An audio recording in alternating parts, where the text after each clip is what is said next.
चंद्रबाबू नायडू के एहतजाज पर बीजेपी की तनकीद। बीजेपी के आंध्र प्रदेश यूनिट ने रियासत के लिए खुसूसी जुमरे का मौक़िफ़ हासिल करने के लिए दिल्ली में एहतजाज पर chief minister N Chandrababu Naidu को तनकीद का निशाना बनाया है।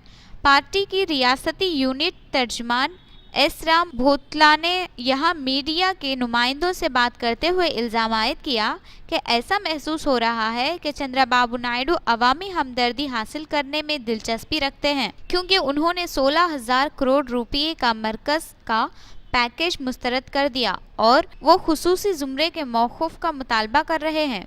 बीजेपी के तर्जुमान ने चीफ मिनिस्टर आंध्र प्रदेश से कहा कि वो इस किस्म की हरकतें छोड़ दें। उन्होंने कहा कि चीफ मिनिस्टर ने इस मसले पर अपना मौक़िफ़ तब्दील कर लेना है, क्योंकि साबिक़ में उन्होंने रियासत के लिए खुसूसी पैकेज का खैर मकदम किया था और खुसूसी जुमरे के मौक़िफ़ की मुखालिफत भी की थी। दिल्ली में एहतजाज के लिए चंद्रबाबू नायडू पर तनकीद करते हुए बीजेपी लीडर ने कहा कि नायडू को ये बात समझ में आ गई है कि रियासत में मुखालिफ हुक्मरानी लहर चल रही है, इसलिए वो इस किस्म की हरकतें कर रहे हैं।